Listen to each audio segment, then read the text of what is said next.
나폴리의 흡이차 크바라츠헬리아 이적이 임박했습니다. 그는 나폴리에 작별 인사를 건넸습니다. 크바라츠헬리아는 17일 자신의 SNS에 올린 영상에서 내게는 정말 힘든 일이지만 이제 이별할 때가 됐다라며 나폴리를 떠나기로 결정했다고 밝혔습니다. 이어 나는 나폴리에서 경이로운 시간을 보냈고 우리는 많은 추억을 공유했으며 놀라운 감정을 많이 경험했다면서 나폴리는 내 집이었고 여러분 모두 덕분에 아주 멋지게 지냈다라고 덧붙였습니다. 또한 나폴리는 축구 도시이고 축구와 함께 살고 있다면서 이 위대한 역사의 일부가 돼 기쁘다라고도 했습니다. 2022년에 나폴리로 이적한 크바라츠헬리아는 2022년도 시즌 이탈리아 세리에 A에서 34경기에서 12골 13도움을 기록하며 나폴리가 33년 만에 리그 정상에 오르는데 큰 공을 세웠습니다. 세리에 A 올해의 선수로도 선정됐습니다. 2023년도 시즌에도 34경기에서 11골 8도움의 성적을 냈고 올 시즌에도 리그 17경기에서 5골 3도움을 기록하며 활약을 이어가는 중입니다. 나폴리도 리그 1위를 달리고 있습니다. 팬들은 나폴리에서 활약했던 아르헨티나 축구 영웅 고 디에고 마라도나의 빗대 크바라츠헬리아를 크바라도나라는 애칭으로 불렀습니다. 하지만 빅클럽의 관심을 꾸준히 받아온 크바라츠헬리아는 결국 새로운 도전을 위해 나폴리를 떠나기로 했습니다. 파리 생제르맹이 유력하다고 알려져 있으며 곧 48시간 내로 오피셜이 예상되고 있습니다. 크바라츠헬리아는 이미 한국 선수와 인연이 있는데요. 2020년도에 2시즌 동안 러시아 루빈 카잔에서 미드필더 황인범과 호흡을 맞췄고 나폴리가 세리에 우승을 차지할 때는 중앙 수비수 김민재와 함께 뛰었습니다. 그동안 파리 생제르맹은 크바라츠헬리아 영입에 공을 들였습니다. 킬리안 음바페 대체 선수로 크바라츠헬리아를 점찍었습니다. 그를 데려오기 위해 지난 여름 이적료 1억 유로까지 준비했습니다. 연봉도 대폭 인상시켜준다는 약속까지 했습니다. 크바라츠헬리아도 파리 생제르맹으로 이적하길 원했으나 구단이 이를 막았습니다. 나폴리는 공식 성명을 통해 크바라츠헬리아는 2027년까지 계약이라는 걸 강조하고 싶다. 크바라츠헬리아는 이적 불가다. 계약 기간 중에는 선수의 대리인이 미래를 결정하는 게 아니라 구단의 결정에 달렸다라고 발표했었습니다. 여름 이적 시장에서 영입에 실패한 파리 생제르맹이 겨울 이적 시장에서 크바라츠헬리아를 다시 노렸고 결국 협상에 성공하면서 겨울 이적 시장에서 그를 데려올 수 있게 된 것입니다. 이번 흡이차의 영입으로 왼쪽 공격수 바르콜라를 밀어내고 흡이차가 주전을 차지할 것이 분명한데 미드필더진에서의 이강인에게 득이 될까요? 아니면 이강인 선수가 영국행 비행기를 타는데 도움이 되는 이적이 될까요? 우리 구독자 여러분들의 생각은 어떠신지 댓글로 알려주세요. 여기에 대한민국 골든보이 이강인의 잉글랜드 프리미어리그 이적에 탄력이 붙을 전망이다. 소속팀 파리 생제르맹이 이적을 허락했다는 소식입니다. 영국 노팅엄 포레스트 뉴스는 노팅엄 포레스트가 PSG 스타 이강인을 원한다면서 PSG는 이강인을 판매하기로 결정했다. EPL 구단들은 이제 이강인과 계약하기 위해 줄을 서고 있다. 노팅엄만 있는 게 아니다. 영입 전에는 맨체스터 유나이티드와 뉴캐슬, 토트넘도 있다. 다재다능한 공격수 이강인이 루이스 엘리케 PSG 감독 체제의 경쟁에서 밀려나자 모두가 그의 영입을 놓고 경쟁하고 있다고 전했습니다. 노팅엄은 올 시즌 EPL 매서운 돌풍으로 주목받는 팀입니다. 노팅엄은 무려 리그 3위를 달리며 매서운 돌풍을 달리고 있습니다.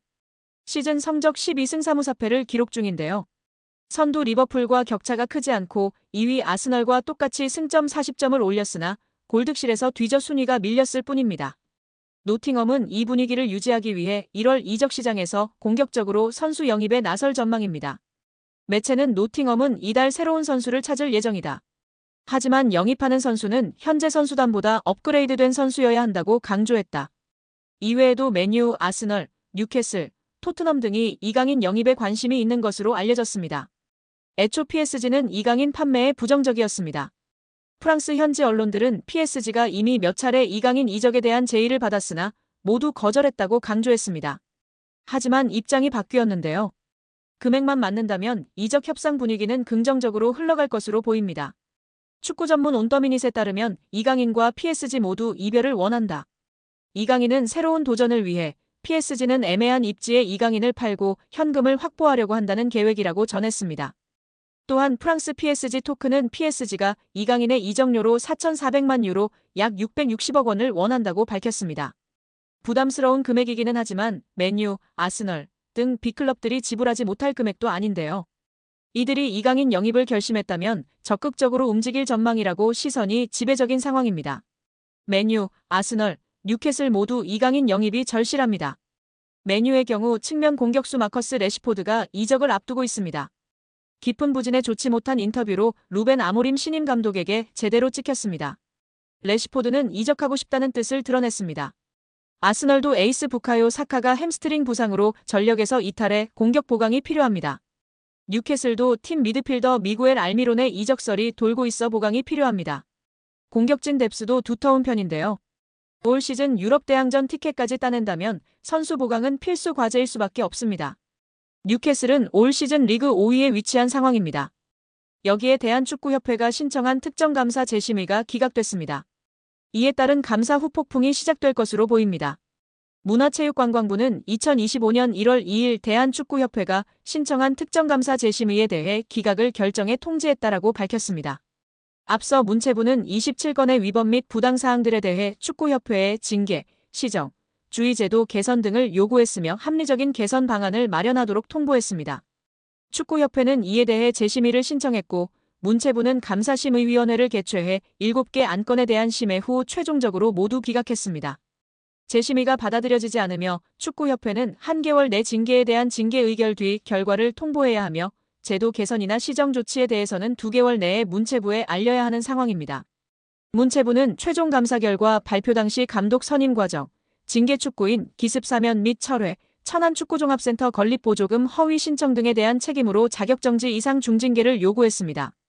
더불어 문체부는 김정배 부회장, 이임생 기술총괄이사 등에게는 홍명보 현 국가대표팀 감독 선임 과정에 책임을 물어 자격정지 이상의 중징계를 요구했습니다.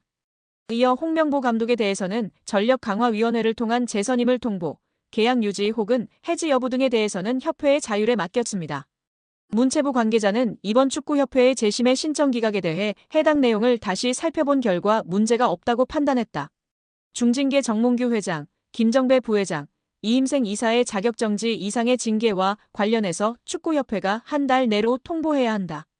이후 문체부는 이행 여부를 들여다볼 것이다. 이행 감사 또한 이뤄진다라고 전했습니다.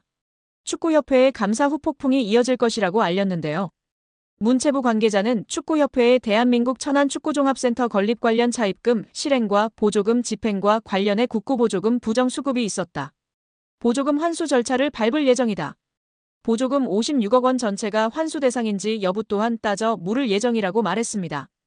이어 보조금 환수 절차와 함께 이에 따른 제재 과징금이 내려질 것이다. 과징금은 환수금의 5배이다라며 국가사업에도 배제될 가능성이 있다. 한 해 축구협회에 370억 원의 지원금이 나간다. 횟수가 늘어난다면 축구협회 예산에도 영향이 클 것이라고 덧붙였습니다. 또한 국회 국정감사에서 제기된 HDC 현대산업개발 직원의 부적정한 축구협회 파견 의혹 등에 대한 감사는 여전히 진행 중입니다. 문체부는 해당 감사 또한 곧 공개할 예정이라고 밝혔습니다. 이로 인해 축구계에서는 걱정이 이만저만이 아닌데요. 최악의 상황을 걱정하고 있습니다. 최악의 상황이라 함은 보조금 환수 절차와 함께 이에 따른 제재 과징금이 내려질 것이기 때문입니다. 과징금은 환수금의 5배이기 때문입니다. 이에 더해 축구협회에 지급되던 370억 원의 연간 지원금도 배제될 가능성이 높아지고 있습니다.